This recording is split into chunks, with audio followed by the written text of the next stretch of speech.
Selamat siang. Jadi di video kali ini Allen Sweden akan membahas tutorial cara pembuatan lembaran solid surface.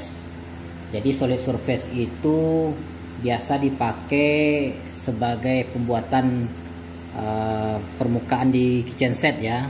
Jadi lebih kepada kayak granit sintetis gitu.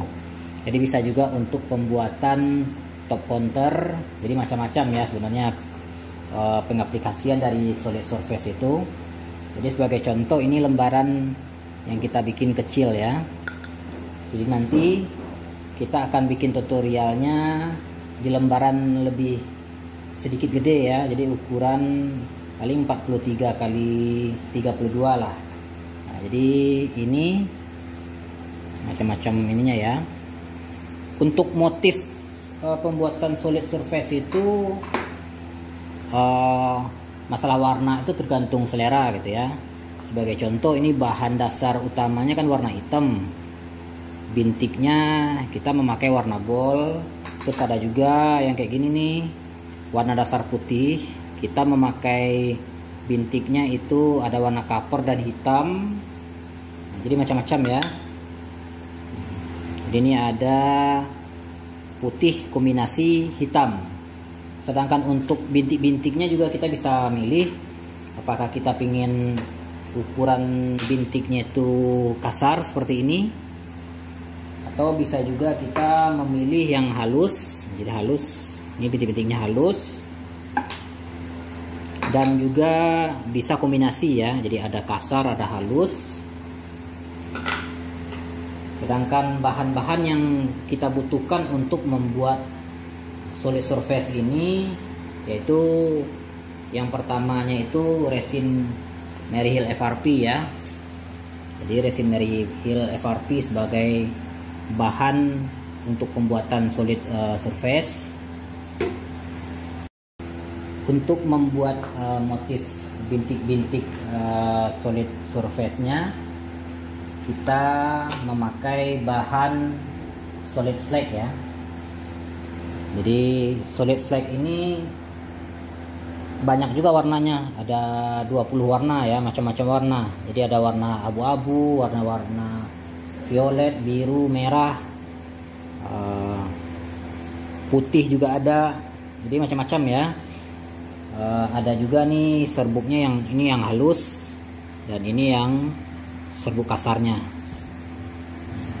Jadi kelebihan dari solid flake ini kalau kita campurkan dengan Mary Hill FRP itu dia benar-benar menyatu ya. Jadi permukaannya nanti terlihat benar-benar solid gitu. Jadi kebetulan untuk sampel ini kita memakai yang serbuk halus saja ya. Jadi serbuk halus warna black, terus ada warna copper sama warna mocha ya. Nanti kita campurkan ke dalam resin Mary Hill FRP-nya. Nah, jadi ini ininya. Ini yang hitam. Ini ada copper juga sama warna mocha. Jadi 3 warna ini nanti kita campurkan. Selanjutnya kita mempersiapkan bahan cetakan ya. Ini cetakan buat pinggiran ya. Terus kaca sebagai alas cetakan. Terus nanti juga ada honey wax sebagai pelapis dasar supaya nanti resin Mary Hill FRP yang akan kita cetak nggak nempel pada kacanya.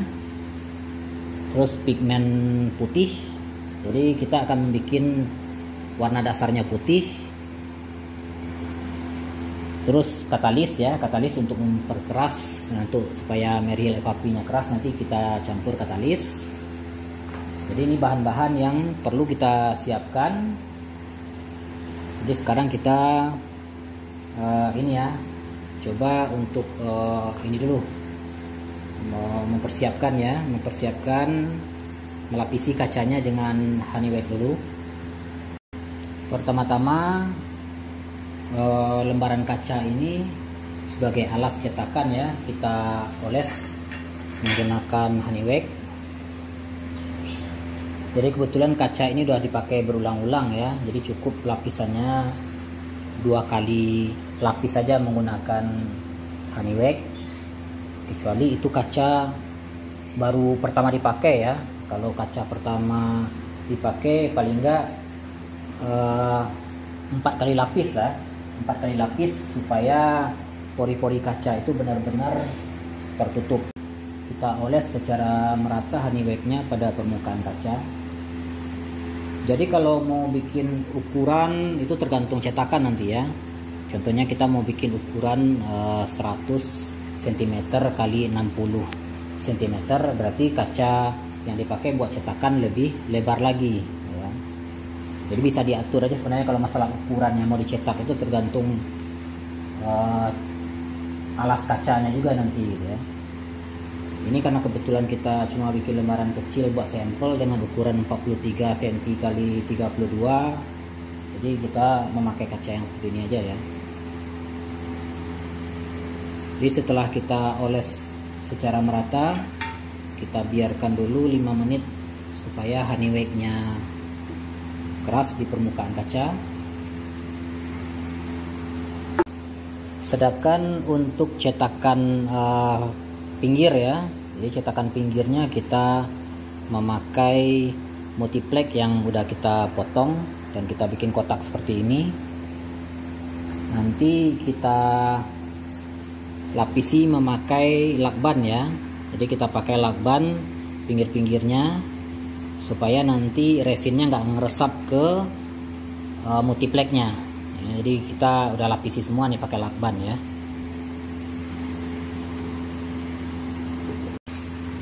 Setelah 5 menit,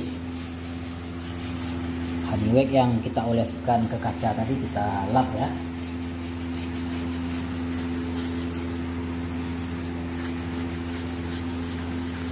Nanti cuma Honeywell yang menempel di dalam pori-pori kaca aja yang akan melindungi supaya resin nggak menempel nanti dengan kacanya. Ini kita lap sampai mengkilap ya.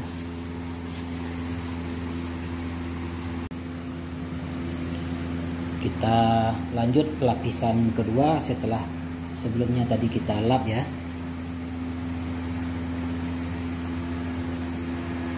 Jadi kalau kita lapisi 2 kali paling enggak lebih maksimal lah ya, lebih maksimal melindungi kacanya supaya nggak menempel nanti dalam proses melakukan pencetakan gitu ya. Jadi tetap perlu diingat ya, saya memakai 2 kali proses pelapisan Honeywell ini karena kaca ini udah dipakai berulang-ulang ya. Kalau untuk kaca yang pertama kali tadi udah saya bilangin itu paling enggak 4 kali lapis lah.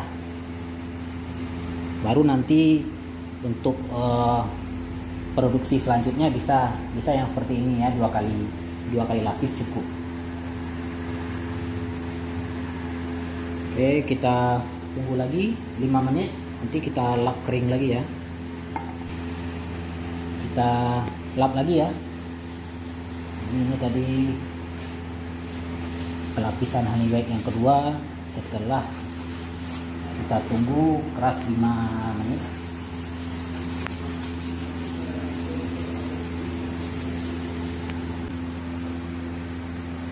Setelah dilap, permukaannya udah bersih, saatnya kita pasang cetakan.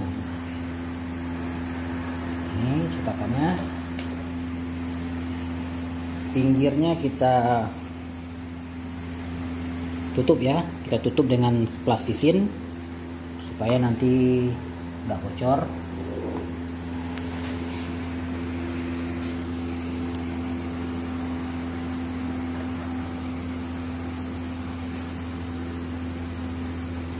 Plastisin ini nanti bisa dipakai berulang-ulang ya. Fungsinya sebenarnya hanya sebagai untuk menutup aja supaya nggak bocor ya, supaya resinnya nanti saat kita cor nggak meluber ya ke bawah.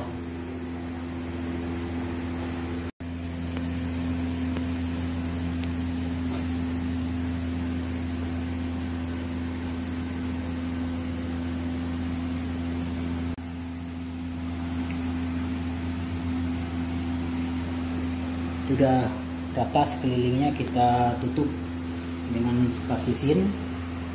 Dipastikan lagi ya, mana tahu ada yang merenggang, untuk mencegah terjadinya kebocoran saat pengecoran. Sudah selesai, tinggal kita siapkan resin Merrill FRP nya dulu. Jadi udah selesai, kita tempel cetakan.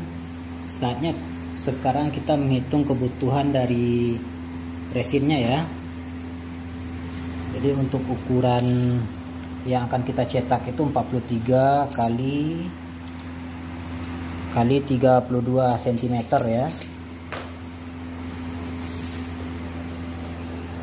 43 dikali 32 cm, sedangkan untuk ketebalan kita memakai ketebalannya 9 sampai 1 cm ya.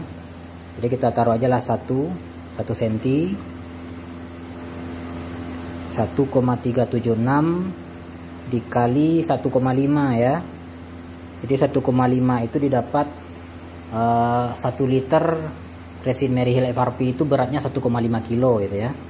Jadi kita butuh 2,064 ya. Jadi 2 kilo lebih. Nah, 2 kilo lebih kita membutuhkan resin Merrill FRP nya untuk ketebalan 1 cm ya, 1 cm. Jadi ini resin Merrill FRP nya beratnya 2 kilo ya. Jadi resin Merrill FRP ini nih masih warna standarnya ya, belum kita kasih pewarna. Jadi rencana ini warna dasarnya kita kasih warna putih. Pemberian warna putih itu kalau kita memakai True Color itu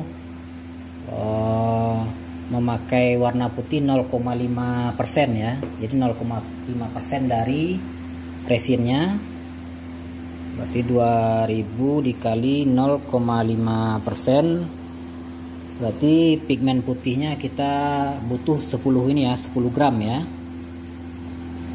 Jadi kita campurkan pewarna putih dulu ke resin Merrill FRP sebanyak 10 gram.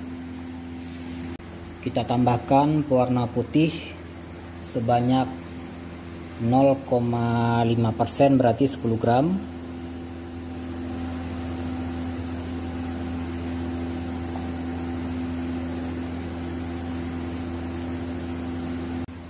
Kita pindahkan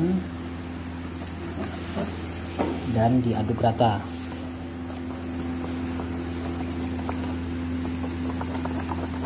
Lihat warnanya berubah putih ya, berubah menjadi putih bersih. Diaduk rata ya.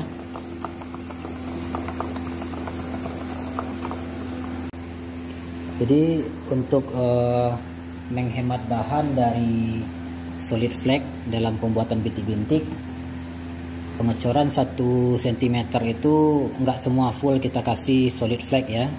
Jadi seperti contoh ini, kita cukup mencampurkan solid flake itu untuk bagian atas saja, nanti setebal 2 mm yang akan kita campur solid flake ya.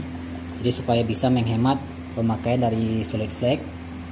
Jadi kebetulan ini kan tebalnya yang akan kita bikin 1 cm. Jadi yang akan kita kasih motif itu tebalnya cuma yang setebal 2 mm aja ya. Jadi makanya bahan kita pisah, kita bikin terpisah. Kita akan melakukan 2 kali pencetakan nanti ya. Jadi cetakan pertama paling ketebalannya 2 sampai 2,5 mili. Jadi kita ambil yang sudah kita campur pigmen warna putih tadi sebanyak 500 gram aja.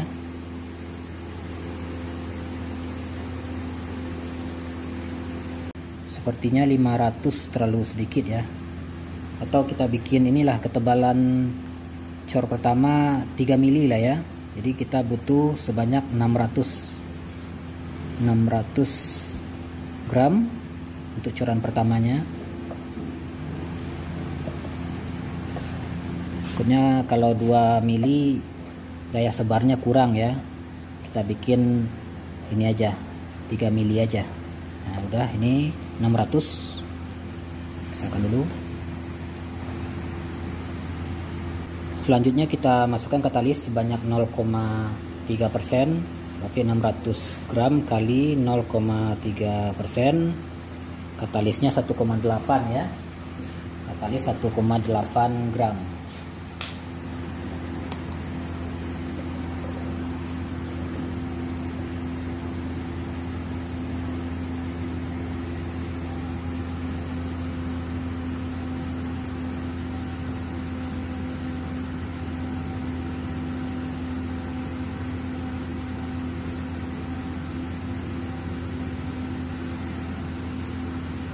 Oke, 1,7 oke aja lah, gak apa-apa. 1,7 cuma sedikit, kurang sedikit gak apa-apa. Lalu diaduk rata.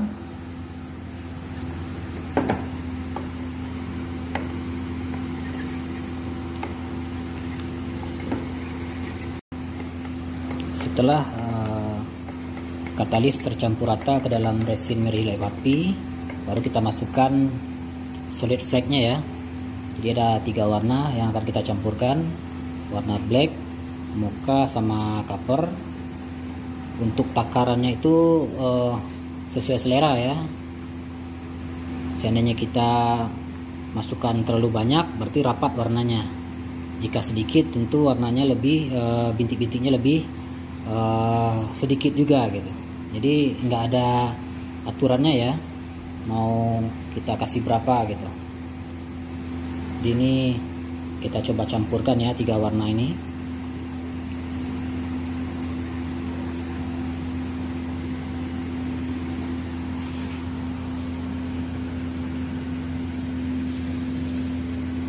Masukkan mocha, coba diaduk dulu. Kalau dirasa kurang nanti tinggal tambah. Sepertinya warnanya udah ini, kita tambah hitam aja lagi ya.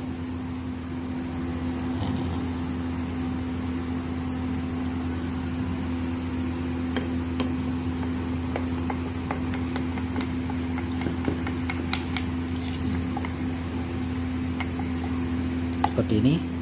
Jadi sesuai selera ya. Kalau pingin banyak bisa ditambahkan solid flake-nya. Diaduk rata ya.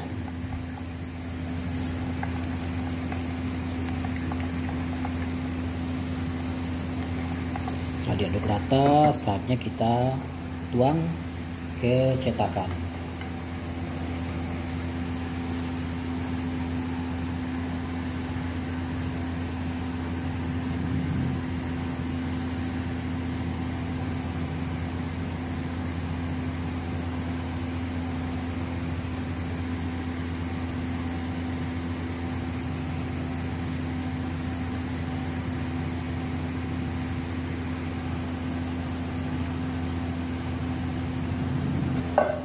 Jadi yang enggak rata kita dorong-dorong ya supaya rata.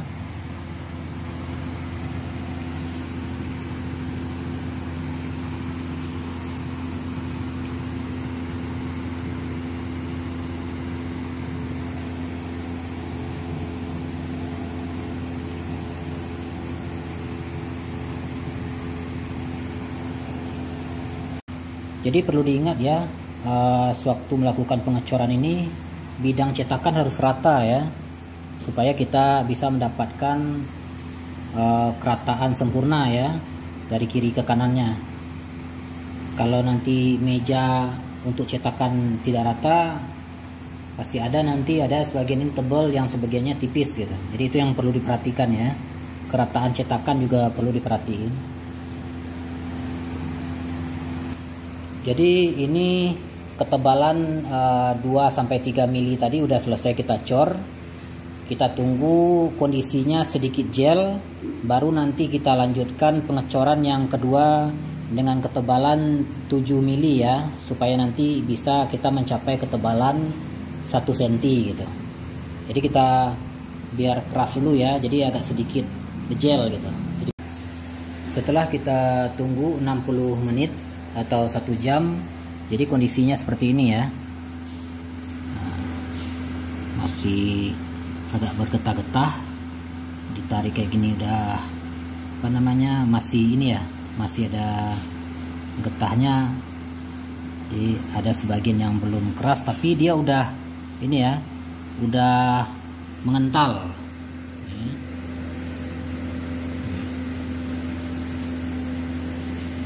Baru kita lanjut ke proses pengecoran yang kedua ya. Jadi jangan sampai dibiar terlalu kering di bawah ya. Kalau kering di bawah nanti kita takut dalam proses pengerasan di bawah itu dia melintir gitu ya. Makanya kondisinya seperti ini udah bisa kita lanjutkan pengecoran yang kedua. Ini sisa adonan yang tadi kita kasih pewarna putih. Yang pertama tadi kan kita ambil 600 gram ya. Jadi sisa sekarang 1400 gram. Untuk yang ini ya, kita nggak ngasih bubuk flek ya, cuma warna putih polos saja untuk bagian bawah. Karena tadi kita menghitung untuk menghemat dalam pemakaian serbuk solid flake-nya.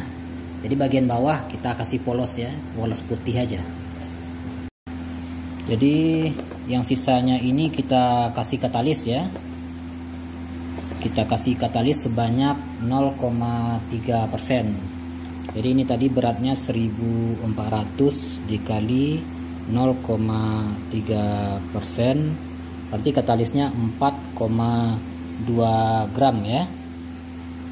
Kita masukkan katalisnya.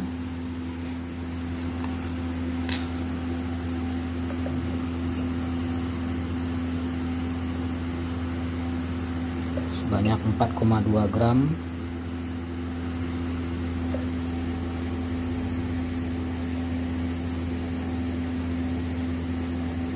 Oke, 4,2 atau 4,3 oke lah ya.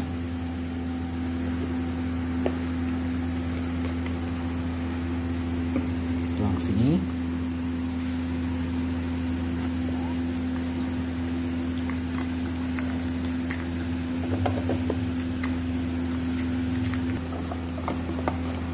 Diaduk rata katalis yang sudah kita masukkan ke dalam resin Merrill FRP nya.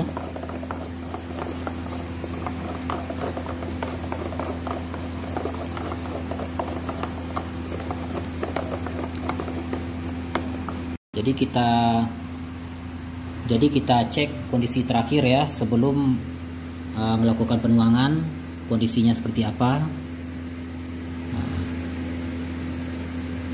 Jadi ini lebih kental lagi dari yang tadi ya. Nah, ini udah ideal ya. Jadi ini udah ideal.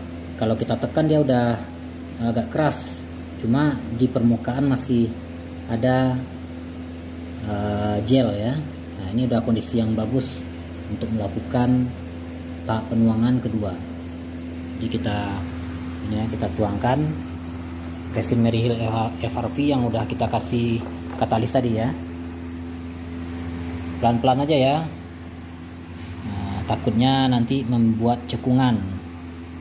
Nah, pelan-pelan. Sebenarnya enggak juga sih kalau dalam kondisi seperti ini udah ini sih, udah keras permukaannya.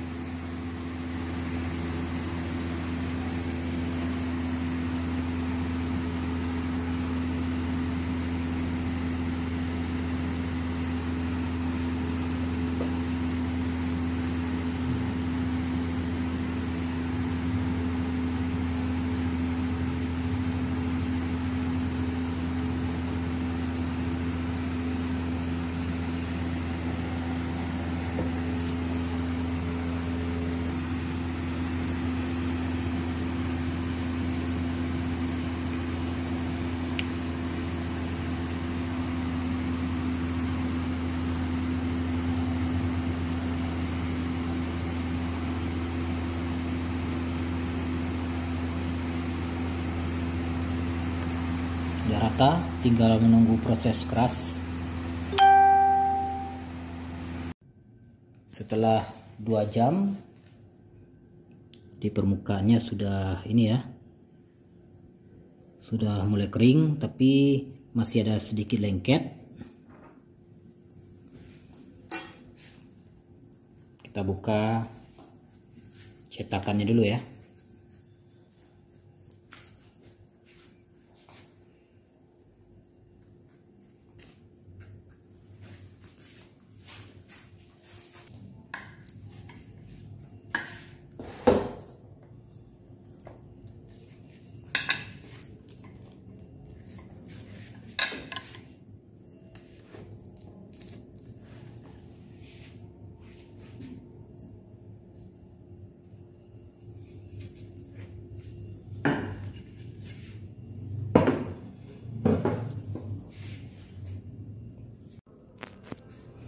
Jadi dalam kondisi keras lentur ini kita kasih pemberat ya.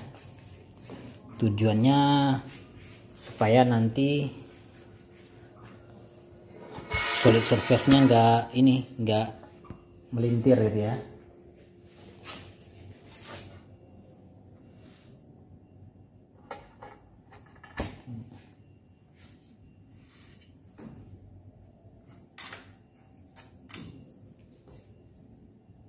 Jadi kita biar aja dulu.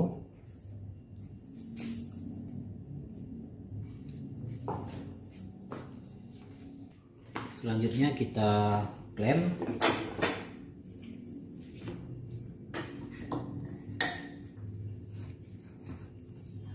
Tapi perlu diperhatiin ya, klemnya jangan terlalu kencang. Yang penting bisa menahan aja supaya nanti lembarannya nggak melintir.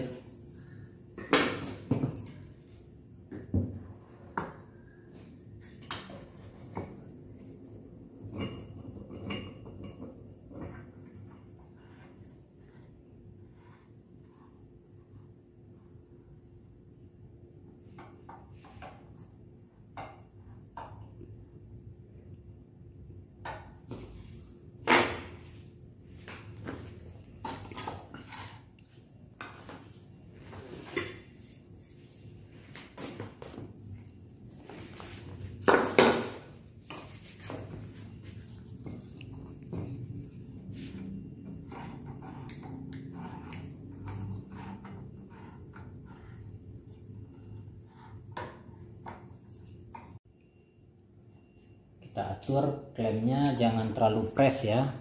Kalau terlalu press dalam keadaan keras lentur ini, lembarannya nanti bisa pecah ya, bisa terjadi retakan. Jadi makanya kita atur aja. Yang penting dia udah mulai press, nggak bergerak lagi, sehingga nanti dalam proses keras kaku dia nggak ngelintir lagi ya. Nah, kalau udah kayak gini kita tunggu proses keras aja. Jadi ini solid surface yang sudah kita cor dan kita press lebih kurang 2 hari. Jadi untuk melakukan pengecoran dan press ini itu sangat disarankan paling enggak 2-3 hari ya. Jadi supaya nanti solid surface yang kita cor itu sudah benar-benar membentuk kristal dan nggak berubah bentuk lagi, sehingga kemungkinan untuk melengkung itu kecil. Jadi saatnya sekarang kita buka klemnya ya.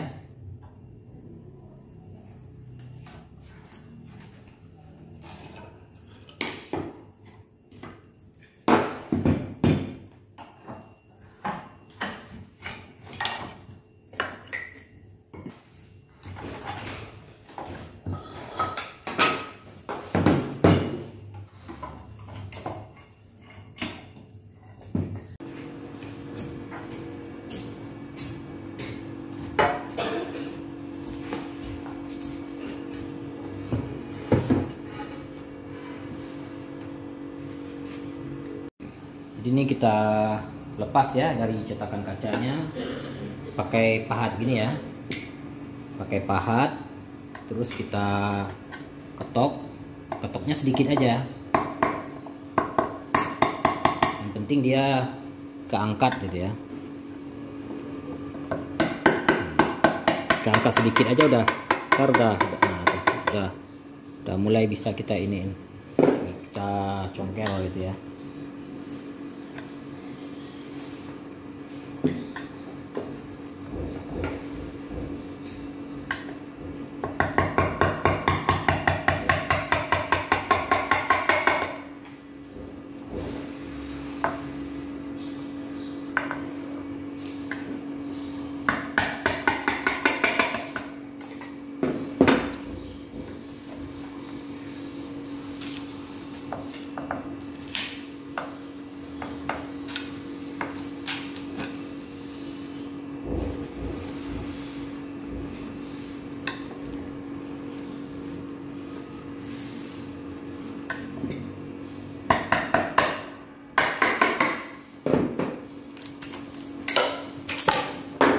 Oke. Jadi ini lembarannya.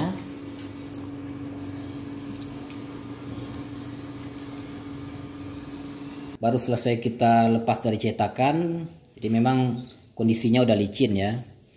Tapi motifnya belum sempurna terlihat, masih ada agak buram gitu ya.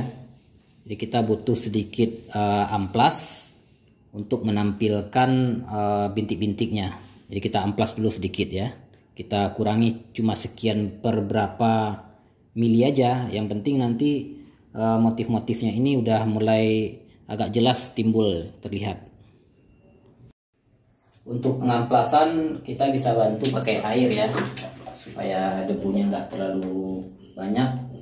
Juga ngamplasnya lebih enak ya kalau pakai air.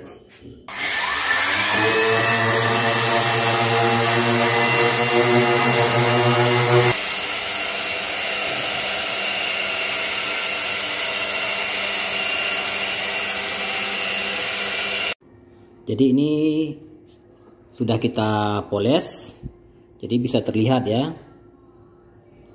motifnya mulai terlihat tegas warnanya ya. Jadi ini ada 3 warna tadi, ada warna black, copper, sama warna mocha. Jadi sebenarnya di visual aslinya ini warna putih bersih ya, lebih putih daripada tangkapan kamera. Tapi nggak tahu di video terlihat warna sedikit agak BW ya, agak broken white gitu. Kalau untuk warna visual asli sebenarnya ini lebih kepada putih bersih gitu, warna dasarnya gitu ya. Jadi dalam sistem pengecoran kita tadi kan kita memakai sistem pengecoran 2 lapis gitu ya. Untuk bagian atas yang bintik ini kita cuma mengecor ketebalan 2-3 mili, sisanya itu polos gitu ya. Mungkin sebagian teman-teman bertanya, nanti kalau polos bagian pas saat pengaplikasian apa nggak kelihatan perbedaannya? Jadi perlu kita jelaskan sedikit ya. Saat pengaplikasian lembaran solid surface ini, nanti lembarannya dipotong untuk samping itu dipotong sesuai ukuran gitu ya. Contohnya seperti ini nih. Nah, lembaran ini nanti ditempel ke samping sehingga bintiknya juga terlihat. Bagaimana dengan yang ini? Biasanya ini dicoak gitu ya. Dicoak kayak gini, sama ini juga dicoak. Pas kita tempel jadi sudutnya ini akan nyatu terlihat gitu. Jadi seperti itu kesimpulan sedikit keterangan soal pengaplikasiannya. Jadi untuk pinggir-pinggir yang belum merata ini nanti bisa dirapiin dengan cara diamplas ya, dengan diamplas kasar, atau bisa juga dipotong memakai alat potong granit ya supaya rapi pinggirannya. Jadi sekian tutorial video lengkap cara pembuatan lembaran solid surface. Selalu ikuti terus channel YouTube Aliansi Uden untuk mengikuti perkembangan tentang pengaplikasian produk-produk ya. Terima kasih sudah menonton.